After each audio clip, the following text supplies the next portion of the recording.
Hello there, this is LEGO Dynasty, and today I'm bringing you guys my review of the LEGO Star Wars Clone Skywalker 20th Anniversary Edition.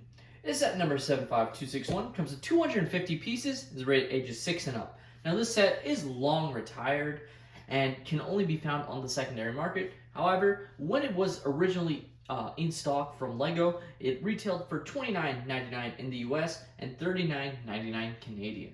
Now, without further ado, let's kick off this review, starting with the box. Taking a look at the box, you can see the really nice 20 years anniversary logo, very centennial and silver, which looks very nice, I have to say.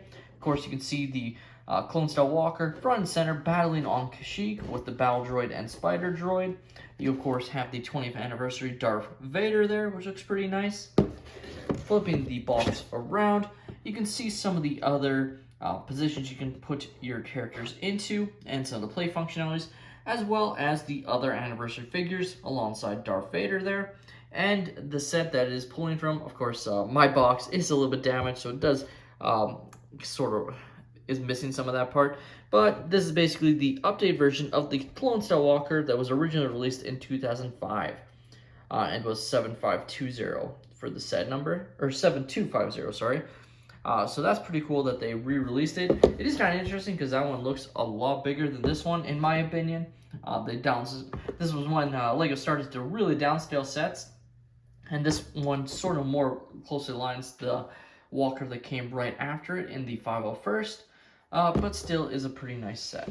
Taking a look at the manual, and oh man, doesn't this bring back some nostalgia of how good the manuals used to look? And again, it's not like, it just feels more premium of a product. Like, at the end of the day, this was one of LEGO's cost-cutting measures that they have in place on their current manuals. But these ones just look so awesome. Still have the QR code that you can use to redeem your VIP points. And then 20 years ago, nice right up there, they talk about the other Clone Skywalkers. And actually, I guess it is sort of line up now that I'm looking at it. Looking at the small picture of the box, it kind of looked like it was a lot larger, to be honest with you. You can see the other anniversary figures, so obviously Pilot Luke in the Anakin Pod Racer, Han Solo in the Imperial Dropship, Lando in the Snowspeeder, Leia in the Slave One, and then of course also Obi-Wan ended up being sold separately. So you got Battle Kashyyyk, shots from the Revenge of the Sith, which looks absolutely incredible, I have to say. And it's definitely really nice there. And then even in the back of the manual, you have other sets shown. Specifically these battle sets, which definitely did not do that well. I didn't get any of these, and these were available quite a while into 2020. And I don't even think they had a long lifespan, they just were not selling. So it's definitely interesting. And then how LEGO used to always show some of the minifigures instead of full sets, which is kind of interesting. A lot of sequel sets, obviously, and then obviously some of the figures from these battle sets. And then even some Rise of Resistance sets. So that's definitely pretty cool there. Taking a look at our first minifigure, let's take a look at the 20th anniversary Darth Vader here. And he looks absolutely outstanding. You've got the printed plaque here on this little stand, which looks absolutely awesome. Darth Vader, and this is like a fully classic Darth Vader, so no leg or arm printing. It's got the classic LEGO cape, like it's a little bit thicker, or stiffer, I guess is the better term. Same chrome lightsaber. They didn't reintroduce that other chrome lightsaber, which I think would have just been perfect. Does have the classic Darth Vader head here, which again is pretty awesome. And the only thing that's different is on the classic Darth Vaders, there would have been no back printing. On this one, to differentiate it, which I think was a smart move on LEGO's part, they have 20 years of LEGO Star Wars printed on the back, so you can know if it's a fake or not. I mean, I guess technically it could be reprinted on other Chinese knockoffs, but feels unlikely that would happen, but I guess never say never. He looks absolutely outstanding, though. I really, really like, obviously, it's kind of a standard for Darth Vader to be included in a 20 years anniversary line, but makes a lot of sense, and he looks fantastic. Next up, we have the Wookie Warrior. So, no, this is not Chewbacca, it's just another Wookiee, but still a nice one nonetheless. He's got his, musket, which looks pretty good, and, great leg printing, some printing on his torso as well. If you take off this molded headpiece, it won't have anything underneath. It'll just be all brown body. But still, an overall nice figure to have included, especially since the original one that this set is based off didn't include it. Having said that, I do wish we got potentially one more of these. Like, I wish this was more of a battle set, especially for what it has included, like had a couple extra minifigures, because I think that would have been really nice. But still, a nice Wookiee character. Next up, we have one of the Kashyyyk troopers. So these ones have the special molded helmet piece that's similar to the Stout Trooper, but not exact. So that's definitely pretty nice there. He has great printing. Like, just in general, the detail on this figure is outstanding. This is probably one of the best LEGO Clone Troopers ever released.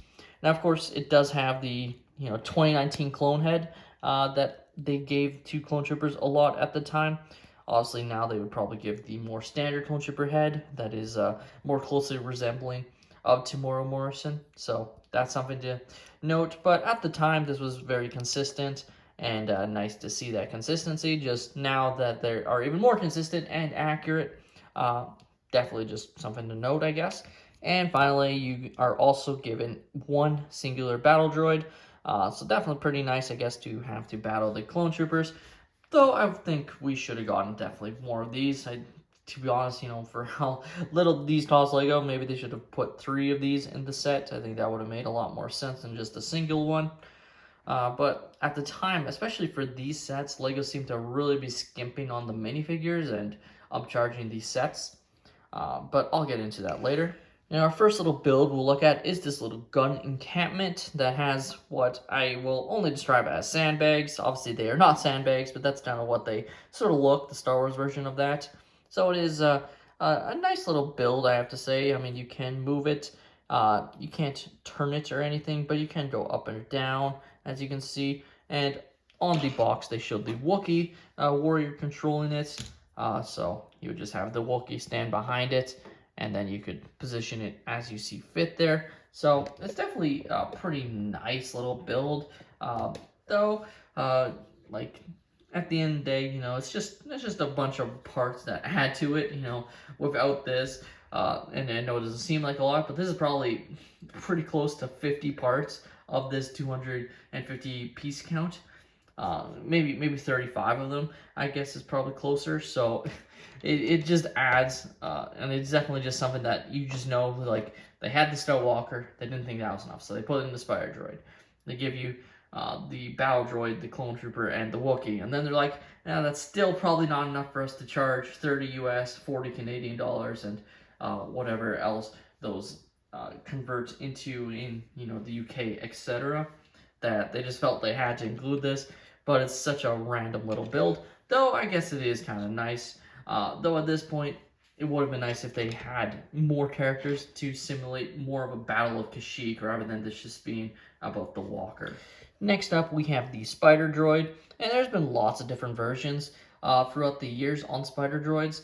Obviously, more recent has been the one including the ATT, and then there's going to be one included in the upcoming 327th Clone Troopers Battle Pack, so that's pretty exciting. Spider Droids are just kind of fun little builds. I actually really like the design of this one. This one incorporates the stud shooter into its, main eye, but as its main weapon. Or I guess these are just the eyes, so this is just the weapon. And I actually really like the design of it. Though, I don't know, there is something off about it. I don't know what it is.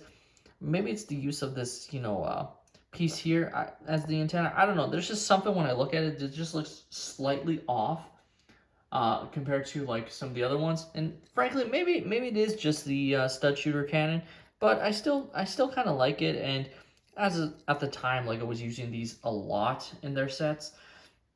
In fact, if I'm not mistaken, the fact that they included these weapons was pretty good, because at the time they were mostly only given these stud blasters in their LEGO sets, but as an anniversary set, they threw these blasters back inside these sets. So at the time, I believe that was notable. I could be wrong. At the time, I wasn't collecting LEGO as much. In fact, I was just starting to ramp up my LEGO collecting again when these sets released, so I didn't get any of these, and this is my first 20th anniversary set. But again, the stud cannon, you just push down, and it'll shoot and then you can just re-push it down.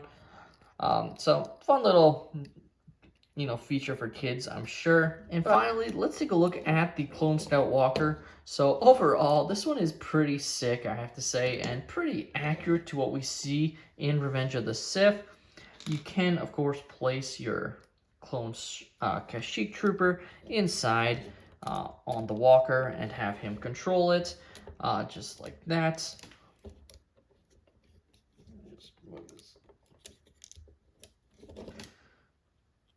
Just like that, as you can see, and it looks pretty awesome. You have 360, well, I guess maybe closer to like 200-degree swivel of the cannons there. You do have the antenna pieces here, which go up or down as well. Not necessarily supposed to be a feature, but definitely one you can use.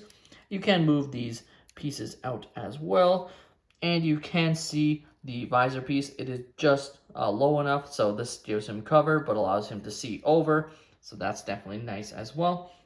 Of course, you can move the legs as you see fit. Obviously, if you have it too much, it will tip forward, so you do have to keep it somewhat bent in order to have it be stable, but still looks pretty nice. And I decided just to compare to the Clone Scout Walker that came in the 501st Clone Troopers Battle Pack that came out about a year after this one. And as you can see, this one is actually larger, so which is pretty interesting. I actually thought they were the same size originally, but in fact they are not. I overall think I do like the 20th anniversary Clone Scout Walker a lot more. It's a lot more size accurate, and I like the cannon on the front a little bit better than just the stud shooter. Though again, as you can see, it is very similar, just one's in blue, one's more gray and green for Kashyyyk, so definitely have their pros and cons, but I do think I like this one more. The LEGO Star Wars Clone Scout Walker 20th Anniversary Edition is, to me, a pretty good LEGO set that is definitely way overpriced at the time of its release. Realistically, I wish we got another Kashyyyk trooper, specifically the one that has, the regular Phase 2 armor, but is in, full Kashyyyk, camo. Maybe an extra Wookie and a couple extra battle droids, because at the end of the day, I really think what they were wanting originally at its price point was kind of ridiculous. They really were just saying, oh, this figure is worth so much more, was kind of what they were doing.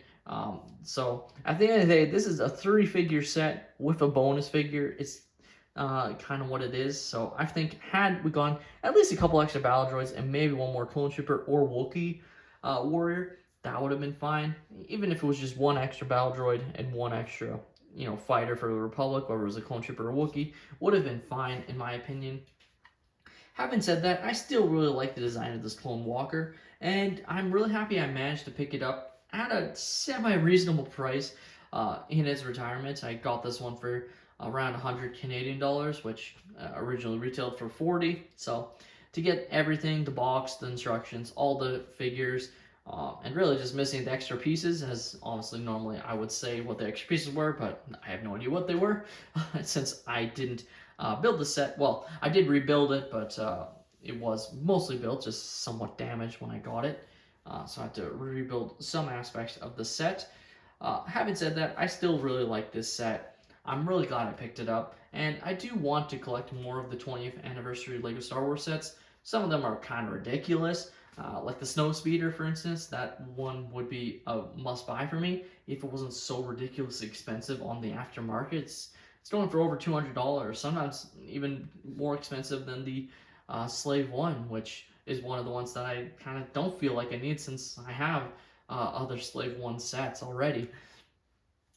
With that being said, that's all my opinion. Tell me your thoughts on the LEGO Star Wars Clone Scout Walker in the comments down below. Have you guys picked up the set, or are you planning to try and find it on the aftermarket?